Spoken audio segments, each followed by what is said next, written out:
नमस्कार, मैं धीरेंद्र और मिरर मॉर्निंग में आपका स्वागत है। बढ़ते हैं अब तक की सुर्खियों पर।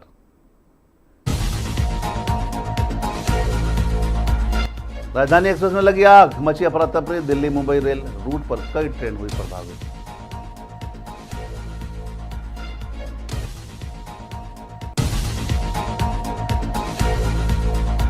जेईई एडवांस परीक्षा को लेकर रांची में सख्ती, केंद्रों के बाहर लगा धारा 163।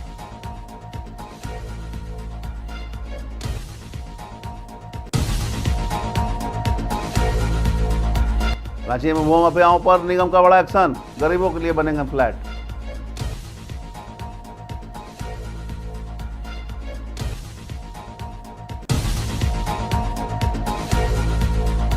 झारखंड की निचली अदालतों में अब हाइब्रिड सुनवाई, कारपूलिंग भी लागू।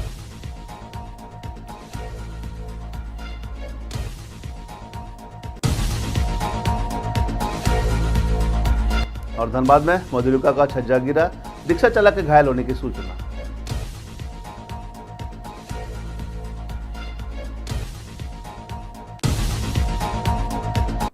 और अब खबरें विस्तार से। दिल्ली की ओर जा रही राजधानी एक्सप्रेस में रविवार सुबह अचानक आग लगने से यात्रियों में अफरा तफरी मच गई। घटना आलोट विक्रमगंज रेलवे स्टेशन के बीच हुई है, जहां ट्रेन के B1 कोच में आग लगने की सूचना मिली। गार्ड ने तुरंत लोको पायलट को अलर्ट किया, जिसके बाद ट्रेन को तत्काल रोककर यात्रियों को सुरक्षित बाहर निकाला गया। बताया जा रहा है कि त्रिवेंद्रम से हजरत निजामुद्दीन जा रही राजधानी एक्सप्रेस रतलाम से रवाना हुई थी। घटना के बाद दिल्ली मुंबई रेलमार्ग पर कई ट्रेनों का परिचालन प्रभावित रहा। रेलवे अधिकारी मौके पर पहुंचकर जांच में जुट गए हैं।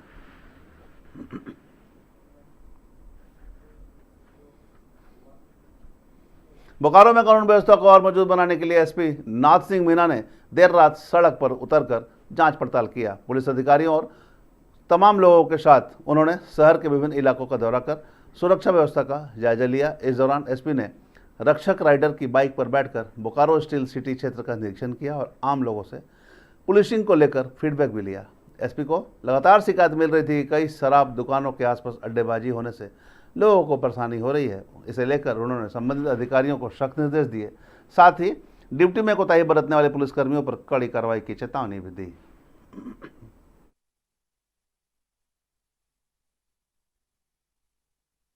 आमजनों के द्वारा जो उनसे मुलाकात हो रही थी, उनसे बात कर रहे थे, तो कुछ कुछ जगह शहर में शाम के टाइम में अड्डेबाजी की सूचनाएं प्राप्त हो रही थी।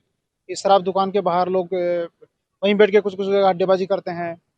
कुछ एक दो चैन स्नैचिंग की घटनाएं भी हुई। तो इस वजह से हम लोगों ने कल रात से भी रात में भी जो हमारे रक्षक राइडर से पेट्रोलिंग है, उसको हम लोगों ने औचक निरीक्षण किया था। जहाँ जहाँ सुधार की आवश्यकता थी, उनको सुधार का उनको दिशा निर्देश दिए, ताकि वो लोग उनका टाइमिंग वगैरह को लेकर कुछ कुछ चेंजेस हम लोगों ने करवाए हैं, ताकि लंबे टाइम तक वो पेट्रोलिंग बढ़े। सुबह 7-8 बजे तक वो लोग कंटिन्यू रहे, कम से कम 7-8 घंटे का जो अपना ड्यूटी है उसको रोस्टर वाइज बनाकर हम लोग चेक करेंगे और जीपीएस से उसकी मॉनिटरिंग भी करेंगे, ताकि सही जगह पेट्रोलिंग हो। अभी बाइक दस्ता के माध्यम से जो हमारे रक्षक राइडर्स की टीम है, पूरी टीम के साथ हम लोग पूरा शहर में, अभी नया मोड़ है, सिटी सेंटर है, और भी बहुत सारी जगह हम लोग जो सेक्टर वाइज सभी सेक्टर्स के अंदर भी विजिट करेंगे, ताकि एक बार आइडिया भी लगे और सभी जो कहाँ इनके द्वारा पेट्रोलिंग की जाती है हम उसको भी एक बार जगह को देख लेंगे। सभी आमजनों से भी मेरा अपील है कि आप लोग कहीं भी सूचनाएं प्राप्त होती है तो हम लोग सूचनाएं दें। कहीं भी शहर में किसी भी तरह की अड्डेबाजी, कहीं भी जुआ शराब के नाम पर या इस तरह का कोई भी जो अड्डेबाजी की जाएगी बर्दाश्त नहीं किया जाएगा। क्राइम के प्रति एकदम एकदम जीरो टॉलरेंस है। सभी पुलिस पदाधिकारियों को मेरा सख्त निर्देश है कि तुम सख्ती से पेट्रोलिंग करें, हर जगह पेट्रोलिंग करें, कोई भी कोना हमारा नहीं छूटना चाहिए। टाइमिंग देखे, लोगों के से फीडबैक ले, उसी से हम लोग को अंदाजा लगेगा कि कहाँ कहाँ पर किस टाइम में प्रॉब्लम होती है। आमजन एकदम सुरक्षा का भाव महसूस करे। आमजनों में सुरक्षा का विश्वास होना बहुत जरूरी है, वही हमारा मेन ड्यूटी है। उसके लिए हम लोगों में विश्वास कायम करने के लिए फुट पेट्रोलिंग, बाइक पेट्रोलिंग जो भी। रांची में जेईई एडवांस परीक्षा को लेकर प्रशासन पूरी तरह अलर्ट मोड में है। 17 मई को जिले के 2 परीक्षा केंद्रों पर परीक्षा आयोजित की जाएगी। परीक्षा को कदाचार मुक्त और शांतिपूर्ण तरीके से संपन्न कराने के लिए उपायुक्त और अपर जिला दंडाधिकारी के निर्देश पर केंद्रों पर दंडाधिकारी, पुलिस पदाधिकारी और पुलिस बल की तैनाती की गई है।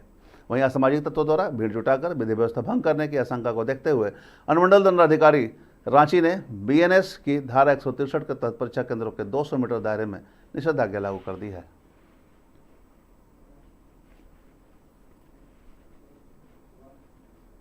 धनबाद के हीरापुर पार्क मार्केट स्थित नगर निगम के मधुलिका स्वीट्स में रविवार को बड़ा हादसा होते होते टल गया।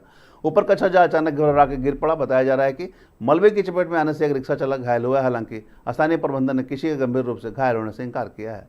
घटना के बाद नगर निगम की भवन सुरक्षा व्यवस्था पर सवाल उठ रहे हैं और छज्जा सड़क की ओर गिरा है, जिससे आसपास मौजूद लोगों में भय व्याप्त हो गया है। प्रबंधन ने सूचना पर तुरंत राहत कार्य शुरू किया और मलबा हटाने में जुट गए। घटना में घायल होने की सूचना सामने आई है। बताया जा रहा है कि एक रिक्शा चालक इसके चपेट में आ गया है, जिसे इलाज के लिए SNMMCH भेजा गया। हालांकि मधुलिका स्वीट्स के मैनेजर ने बताया कि घटना रात करीब 2:30 से 3 बजे के बीच हुई है और उनकी जानकारी में कोई भी व्यक्ति, मजदूर या रिक्शा चालक घायल नहीं हुआ है। उनका कहना है कि जिस तरह से छज्जा गिरा है उससे बड़ा हादसा भी हो सकता था। हालांकि छज्जा कैसे गिरा यह किसी को पता नहीं है। फिलहाल नगर निगम की ओर से इस मामले की जांच की बात कही जा रही है, लेकिन इस घटना ने एक बार फिर शहर की पुरानी और जर्जर इमारतों की सुरक्षा व्यवस्था पर सवाल खड़े कर दिए हैं। स्थानीय लोग निगम से मार्केट भवनों की जांच और मरम्मत की मांग कर रहे हैं। देखना होगा निगम की जांच में क्या कुछ तथ्य निकलकर सामने आता है और किस प्रकार की जांच होती है और सुरक्षा के दृष्टिकोण से क्या पहल की जाती है।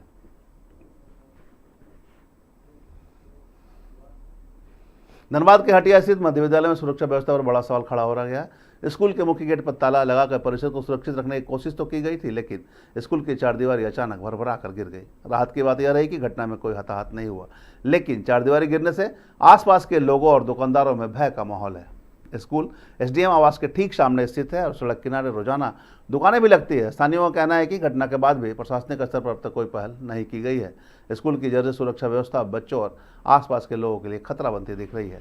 सवाल यह है कि आखिर प्रशासन किसी बड़े हादसा का इंतजार कर रहा है या फिर समय रहते सुरक्षा को लेकर ठोस कदम उठाए जाएंगे। वो दीवार गिर गया भैया, और क्या। कितने बजे हुआ है? 2:30 बजे। कैसे हुआ? अपने गिरा भैया। आप लोग यहीं रहते हैं? किसी को कुछ नुकसान भी हुआ है? नहीं नहीं नहीं। जब गिरा उसमें दुकान लगा हुआ था? नहीं नहीं। अच्छा, प्रशासन से कुछ लोग आए थे? नहीं, कोई नहीं आया देखने? वो धंसा हुआ दीवार था, बिहार से थोड़ी था, 7-8 साल से धंसा हुआ दीवार था। अच्छा, अचानक गिर गया? अचानक। भगवान कृपा से किसी का कुछ नहीं हुआ। राजधानी रांची में सरकारी जमीनों को भूमाफियाओं और अवैध कब्जे से मुक्त कराने के लिए नगर निगम ने बड़ा अभियान शुरू किया है। इस कड़ी में नगर आयुक्त सुशांत गौरव ने शनिवार को हाथमा पहाड़ और मिसिर गोंदा तालाब क्षेत्र का निरीक्षण किया। जांच के दौरान हाथमा पहाड़ के पास 3.5 एकड़ सरकारी जमीन चिन्हित की गई। नगर आयुक्त ने अंचल कार्यालयों की जमीन को जल्द सीमांकन करने का निर्देश दिया। साथ ही घोषणा भी की कि इस भूमि पर गरीब और जरूरतमंद लोगों के लिए G+3 आधुनिक फ्लैट्स बनाए जाएंगे, ताकि बेघर परिवारों को आवास उपलब्ध कराया जा सके।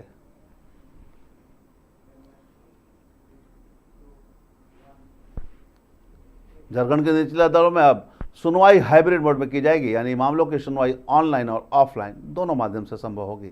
न्यायिक प्रक्रिया को अधिक आधुनिक, सुगम और प्रभावी बनाने के उद्देश्य यह व्यवस्था लागू की जा रही है। इसके साथ ही न्यायिक अधिकारियों और कर्मचारियों के बीच कारपूलिंग व्यवस्था भी शुरू करने का निर्णय लिया गया है। इस पहल से न सिर्फ समय और संसाधनों की बचत होगी, बल्कि परिवहन व्यवस्था को भी बेहतर बनाया जा सकेगा। न्यायपालिका के इस फैसले को न्यायिक कार्यप्रणाली में बड़े बदलाव के तौर पर देखा जा रहा है।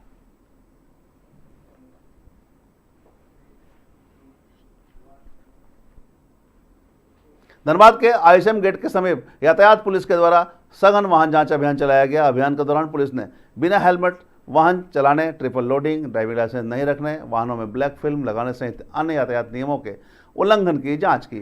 जांच के दौरान नियम तोड़ने वाले वाहन चालकों के खिलाफ कार्रवाई करते हुए सैकड़ों वाहनों का चालान काटा गया। पुलिस अधिकारियों ने वाहन चालकों को यातायात नियमों का पालन करने और सुरक्षित तरीके से वाहन चलाने की अपील की।